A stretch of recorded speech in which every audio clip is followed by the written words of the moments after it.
Hey guys, welcome to PM Pathshala. Guys, आज हम देखेंगे पार्ट 2 आपका इंटरनेशनल रिलेशंस का विजन आईएएस की। गाइस, अक्टूबर 2023 की मंथली मैगजीन है। 3 टॉपिक्स गाइस हमने कल कवर किए। उसमें इंडिया कनाडा देखा, इंडिया साउथ कोरिया देखा, और हमने हमास और इसराइल का भी जो कॉन्फ्लिक्ट चल रहा है उसके बारे में भी कल डिस्कशन किया था। होपफुली आपने वो वीडियो चेक कर लिया होगा। आज हम देखते हैं इंडिया मालदीव्स के रिलेशंस में ऐसा क्या नया चेंज आया है जिसके बारे में आज हम ये रिलेशन पढ़ने वाले हैं। देखो, रिसेंटली क्या हुआ, मालदीव में नया प्रेसिडेंट इलेक्ट हुआ है और उन्होंने साफ तौर पे बड़ा पिच करके बोला है कि हम इंडियन ट्रूप्स की प्रेजेंस को एंड कर देंगे आइलैंड से। ठीक है, क्योंकि उनका प्री पोल प्रॉमिस था इंडिया आउट कैंपेन। ठीक है, अब इंडिया आउट जो कैंपेन है वो किसके थ्रू हुआ है ये भी याद रख लो। इंडिया आउट कौन कैंपेन, जो उनकी कंपनी है कैंपेन करने की, company sorry not political party, that is progressive party of Maldives. ठीक है, इसका बहुत इंपॉर्टेंट रोल है उसके रीसेंट इलेक्टोरल विक्ट्री में अगेंस्ट दी इनकम्बेंट जो आपकी पार्टी थी अभी एमडीपी, उसके अगेंस्ट उन्होंने फाइट करा और ये जीत गए। अच्छा, इनकी जो कैंपेन में स्ट्रांगली इन्होंने इंडिया की मिलिट्री प्रेजेंस को मालदीव्स में बहुत जबरदस्त तरीके से अपोज करा है, क्योंकि इनका कंसर्न था कि कहीं ना कहीं हमारी जो मालदीव्स की सोवेनिटी है, जो हमारा एब्सोल्यूट फ्रीडम वाला पार्ट है, वो कहीं ना कहीं कॉम्प्रोमाइज हो रहा है। ठीक है, ये सारा बैकग्राउंड है। अब इन रिस्पॉन्स में इंडिया ने क्या करा, तो इन्होंने भाई, इंडिया ने बोला कि it began in respond to India's gift of two. सबसे पहले इन्होंने क्या कर दिया, ध्रुव आपके एडवांस लाइट हेलीकॉप्टर्स थे, ALH 2010 में हमने दिया है ना, उसके बाद 2015 में करा। ये सारे के सारे जो हेलीकॉप्टर्स हैं वर प्रोवाइडेड फॉर पर्पजेस का, किस किस प्रोवाइडेड किया गया था, किस किस पर्पज से, मैरीटाइम वेदर सर्वेलेंस के लिए दिया गया था और रेस्क्यू ऑपरेशंस के लिए किया था।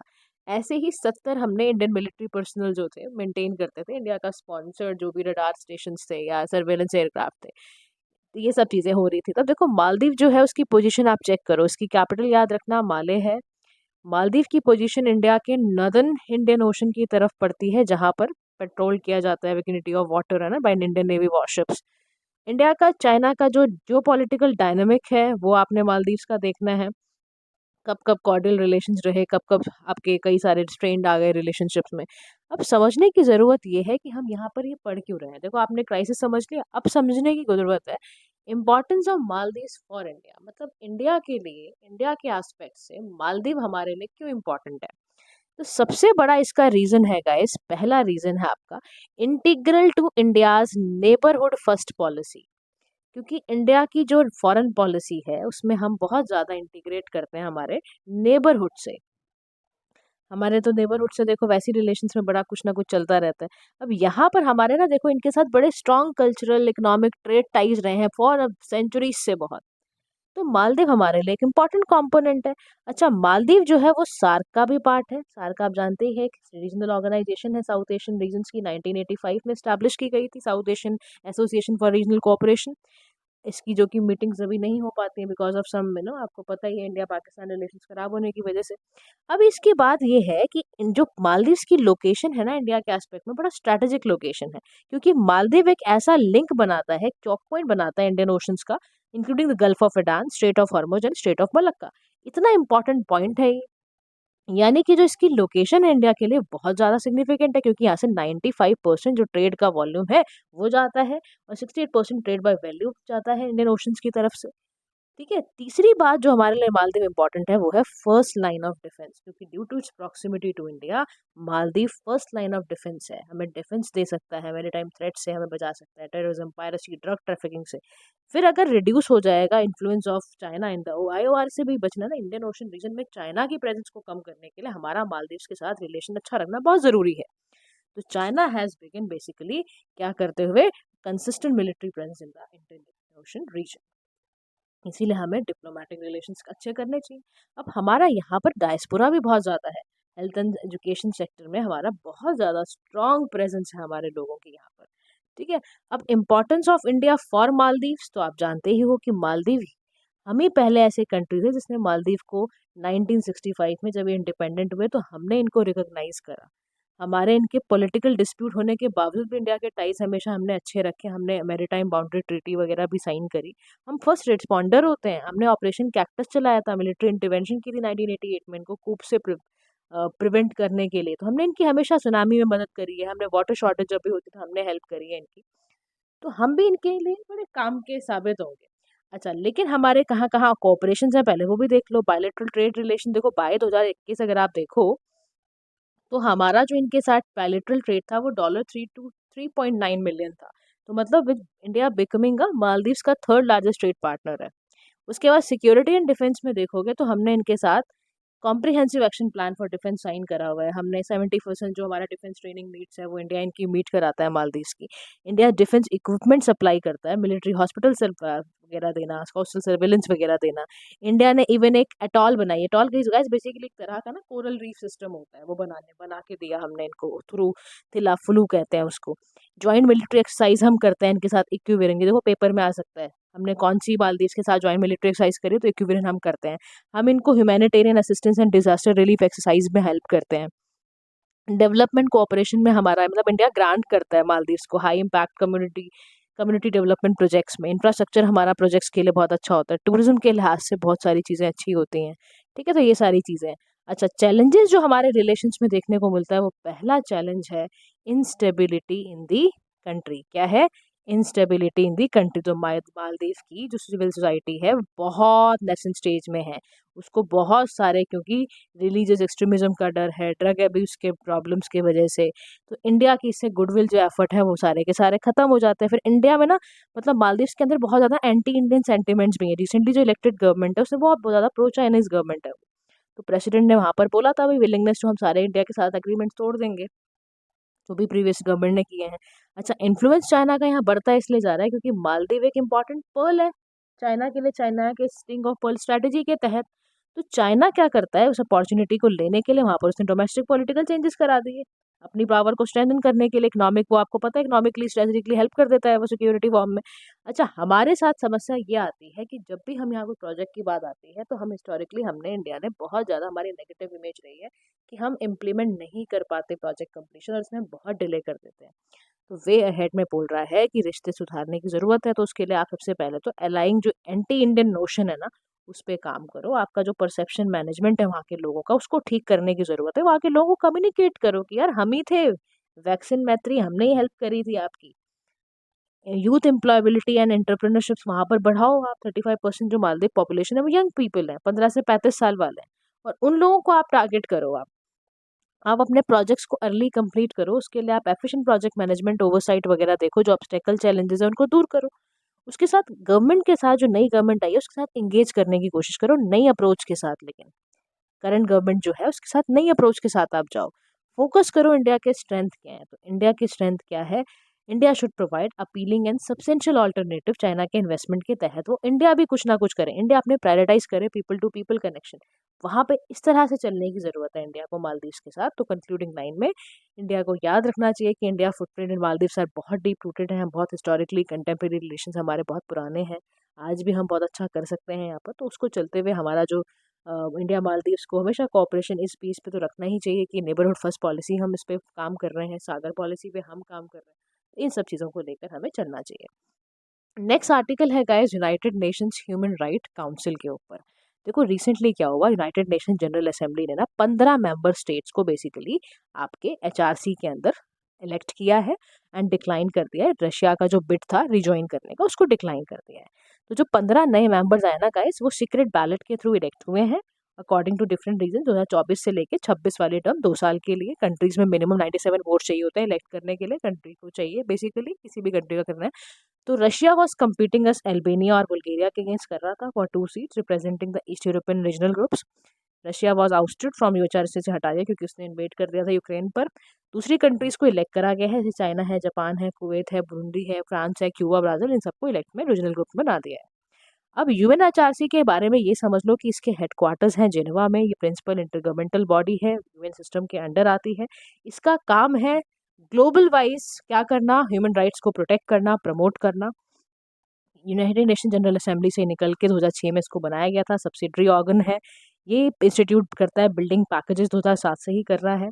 47 मेंबर स्टेट्स हैं इसके, 13 अफ्रीका के हैं, 13 एशियन अफ्रीकन से हैं, पैसिफिक से हैं, 6 आपके ईस्टर्न यूरोप से हैं, 8 आपके लेटिन अमेरिकन से हैं, 7 आपके वेस्टर्न यूरोपियन दूसरी कंट्रीज से हैं। तो इसमें क्या होता है कि आपका जो कंपोनेंट है, इंस्टीट्यूशनल स्ट्रक्चर समझ लो, इसमें ना आपका एक प्रेसिडेंट है, 4 वाइस प्रेसिडेंट होते हैं जो आपके रीजनल ग्रुप्स को रिप्रेजेंट करते हैं। वर्किंग ग्रुप में इसमें सेवरल ह्यूमन राइट्स स्टडीज़ वगैरह की जाती हैं। सेक्रेटेरिएट भी है इसमें, ऑफिस होता है high commissioner for human rights का, और वो होता है इसमें जिसका टेक्निकल प्रोवाइडिंग इस मेंबर विद टेक्निकल और एडमिनिस्ट्रेटिव सपोर्ट वगैरह देना का काम होता है। तो ये सारे काम इसको करना होता है। यूएनएचआरसी का जो human right accountable to secretary general होंगी। ऑब्जर्वर्स भी होते हैं कुछ नॉन मेंबर स्टेट्स, कुछ एनजीओज वगैरह को भी लिया जाता है इसके अंदर। और इसकी पार है भाई, ये लीगली बाइंडिंग तो इस काउंसिल के डिसीजंस नहीं होते हैं, लेकिन इसका काम है international commissions of inquiry and fact finding missions पे काम करना। अब रोल जो ये प्ले करता है वो ये करता है कि गवर्नमेंट्स को अकाउंटेबल बनाने का काम करता है कि भाई अकाउंटेबल बनो और ये ह्यूमन राइट वायलेशंस कम करो और एड्रेस करो जो भी अगर कोई सिस्टमैटिक वायलेशन हो रहा है। कंट्री लाइक सीरिया पे इन्होंने फटाफट इस पर चार्ज लगाया था भाई, सेशन वगैरह लिए थे कि क्या बात है, एड्रेस क्यों नहीं कर रहे हो, अब इन्वेस्टिगेशन वगैरह करना। लेकिन क्रिटिसिज्म देखो इसका ये किया जाता है कि जो मेंबरशिप क्राइटेरिया है ना, यानी कि जो सीट्स वगैरह डिसाइड की जाती है by country with human rights, जैसे सऊदी अरेबिया, चाइना है, कह रहा है कि यहाँ पर ह्यूमन राइट्स का इतना सारा कंसर्न और आप इन्हीं लोगों को फिर सिलेक्ट भी कर लेते हो, सस्पेंशन क्यों नहीं करते ऐसे लोगों की आप। तो सस्पेंशन यहाँ पर एक रेयर फिनोमिना है, ये सारे इल्ज़ाम लगते हैं। फिर यहाँ पे सेलेक्टिविटी एंड पॉलिटिसाइजेशन कैसा है, बहुत एग्जाम्पल है, कह रहा देखो फॉर एग्जाम्पल जो फोकस ऑन इजराइल है वो हाईलाइट करता है, डेडिकेटेड काउंसिल ने हाईलाइट करा सिंस 2007 से वो कर रहा है, क्वेश्चंस वगैरह रेज करता है कि भाई सिलेक्टिविटी कैसे इनको करा जाए। तो कंट्री स्पेसिफिक मैंडेट्स यहाँ पे डिक्लाइन हो रही हैं, बहुत सारे जो अनफेयर तरीके से टारगेट डेवलपिंग कंट्रीज को अनफेयर तरीके से दिया जा रहा है। यहाँ पर एक्सेसिबिलिटी बैरियर्स भी बहुत ज़्यादा है, मतलब कि एड्रेस नहीं किया जा रहा ठीक से, जो भी स्पेसिफिक ग्रुप्स हैं उनकी नीड्स को अच्छे से नहीं दे रहा। कई सारे बच्चे जो होते हैं है ना, वो विक्टिम्स हैं, सर्वाइवर्स हैं, उसके लिए कुछ है ही नहीं, एक्सेसिबिलिटी कुछ निकाल ही नहीं रहे, हर्डल ही बना के रखी हुई है। फिर सिविल सोसाइटी का जो पार्टिसिपेशन है वो बहुत कम है, और आप ये कह लो कि उनका जो रिप्रेजेंटेशन वो इंटरप्शन का काम ही करता है, वो ठीक ढंग से कुछ काम यहाँ पे कर नहीं पा रहे हैं। मतलब वो सिर्फ बना तो दी गई हैं, ऑब्जर्वर्स नॉन ऑब्जर्वर्स हैं, बट वो काम नहीं ठीक से कर पा रहे। उसके बाद सबसे बड़ी समस्या क्या है कि कोई भी डिसीजंस ले वो नॉन बाइंडिंग है, तो क्यों लोग लेंगे इनको सीरियस बहुत ज़्यादा। फिर tendency to vote in blocs, मतलब टेंडेंसी क्या है ब्लॉक्स करने की, organisation of Islamic conference in Africa to vote collectively, ताकि वो काउंसिल को एबिलिटी को ही वीकेन कर दे। तो ये जो चीज़ें हैं ये सबसे बड़ी समस्या बनती हैं आपके इस ऑर्गेनाइजेशन को ठीक से काम ना करने देने की। तो यहाँ वे अहेड में बोल रहा है कि सबसे पहले तो अपनी क्रेडिबिलिटी को सुधारो, यानी कि जितनी भी कैंडिडेट कंट्रीज़ हैं उसकी डीपर स्क्रूटनी करो, सर्च करो, चेक करो उनका ह्यूमन राइट रिकॉर्ड कैसा है। जो आपका काउंसिल मेंबर स्टेट है, अगर वो कोई भी ह्यूमन राइट वायलेट करते हुए निकली तो उनको एक सेट टाइम फ्रेम दे दो, उनके साथ एक ऑब्लिगेशन लगा दो कि अगर आप वो नहीं कर पाओगे, ठीक से नहीं सुधार पाओगे तो सस्पेंशन है आपकी मेंबरशिप पे, और इस पर कड़े कानून बने और इस पर कड़े तरीके से इस पर फैसले लिए जाएं। फिर एक्सेसिबिलिटी को एनहांस करने की ज़रूरत है कि जो फंडिंग वगैरह की ज़रूरत है, अगर कोई टेक्निकल असिस्टेंस की ज़रूरत है सिविल सोसाइटीज़ को, तो उसको एक्टिवली देना जाए।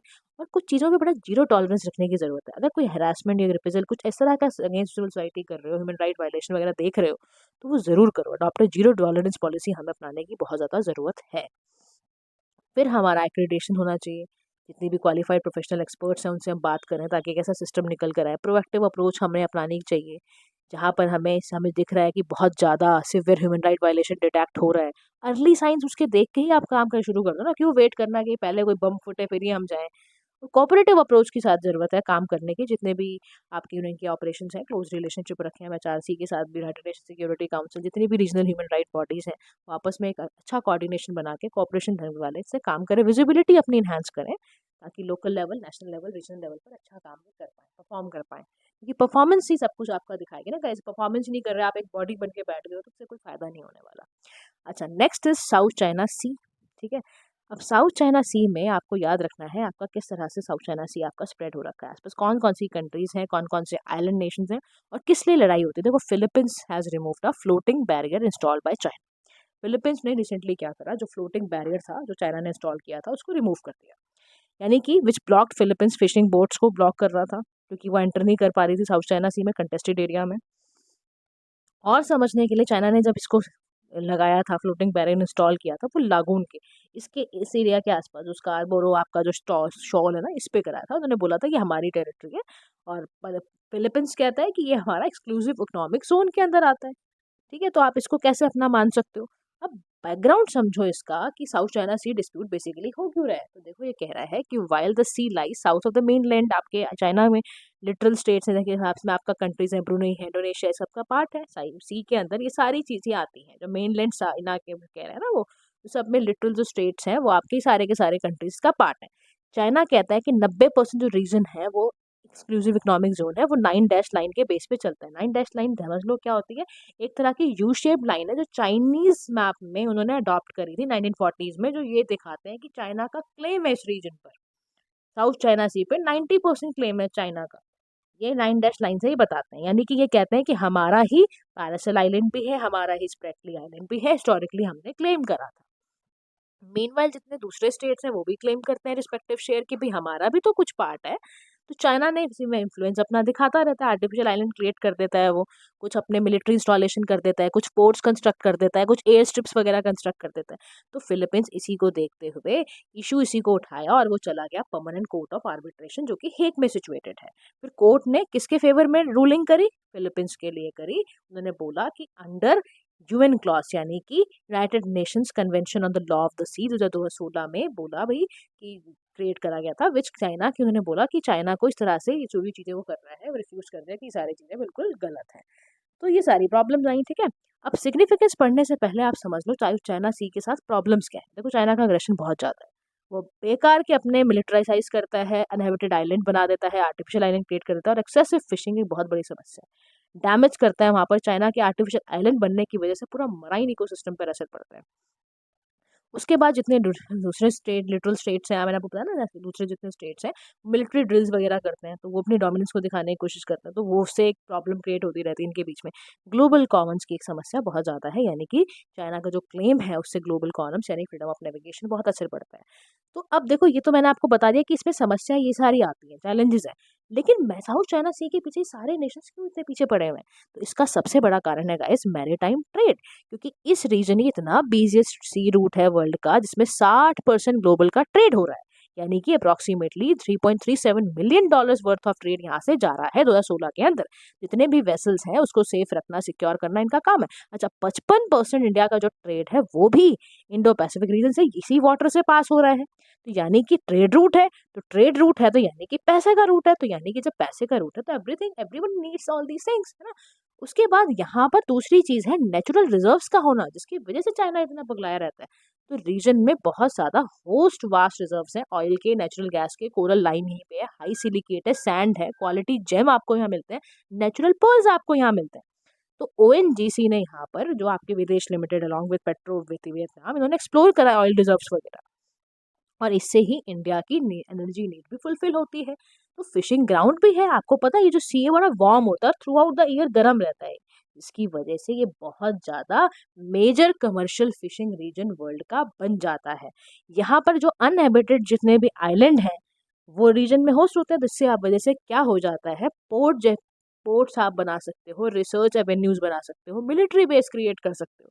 फिर यहाँ पर फ्रीडम ऑफ नेविगेशन भी है, कि यहाँ पर आपका जो एक्नॉलेज करा गया है क्लेम ऑफ चाइना, उससे आपका फ्रीडम ऑफ नेविगेशन अफेक्ट हो रहा है, ठीक है। उसके बाद एक्ट पॉलिसी भी इंडिया की है, तो हम तो चाहते हैं ना कंट्रीज जो आपकी चाइना से हमारा, हम चाहते हैं आसियान के साथ रिश्ते सुधरे, तो हमारे तो इकोनॉमिक एंड स्ट्रेटेजिक टाइज वाली बात भी है। तो वे फॉरवर्ड में बोला जा रहा है कि हमें कोड ऑफ कंडक्ट को अचीव करना है यहाँ पर। तो जो स्टॉल किए गए हैं कोड ऑफ कंडक्ट में, है ना, बहुत टाइम से इसको रोक दिया गया था, तो उस सब चीज़ों को वापस से रीस्टैब्लिश करने की ज़रूरत है। हम वापस से कोड ऑफ कंडक्ट इस रीजन के लिए क्रिएट करें, फिर एक सस्टेनेबल फिशिंग करें। ऐसा ना फिशिंग कर दें कि हम सारे लिटरल स्टेट जो है कुछ ऐसा कलेक्टिव कुछ ऐसी प्रैक्टिस करें जिसमें सस्टेनेबल फिशिंग हो, ताकि एक्सेसिव फिशिंग देखो आपको पता ही है वो अक्सर बुरा ही करेगी, सिस्टम को बिगाड़ेगी वो। फिर उसके बाद है यहाँ पर trans boundary maritime peace park हम क्रिएट करें। जैसे कह रहा है कि देखो मैरीटाइम पीस पार्क जैसे आपने रेड सी में देखा है ना स्टैब्लिश, इजराइल और जॉर्डन ने किए, वैसा ही करो आप, कोऑपरेशन के साथ चलो ताकि कंजर्व भी इकोसिस्टम रहे आपका। फिर जितने आर्टिफिशियल आइलैंड आपने प्रोजेक्ट बनाए हैं उनको तुरंत रोक दो। स्टॉल का मतलब है कि सडनली स्टॉप कर दिए जाएं, क्योंकि वो इकोलॉजिकली डैमेज बहुत गंदी तरह कर रहे हैं। फिर फ्रीडम ऑफ पैसेज को आप इंश्योर करो ताकि अनइंटरप्टेड फ्रीडम ऑफ प्रेशर आपका जितना पैसेज है वो आपका होता चला जाए। Next topic is about Nagorno Karabakh region. देखो this region is connected between the Armenia and the Azerbaijan. तो रिसेंटली अजरबैजान ने एंटी टेररिस्ट ऑफेंसिव लॉन्च किया नगोर्नो काराबाख में और बोला कि इस पूरे रीजन पर मेरा फुल्ली कंट्रोल होगा। तो देखो आपको पता ही है इशू काफी टाइम से चल रहा है। तो earlier in December 2002 Lachin corridor था, वो इन्होंने ब्लॉक किया पहले, ठीक है, ब्लॉकेट कर दिया। किसने किया ब्लॉकेट?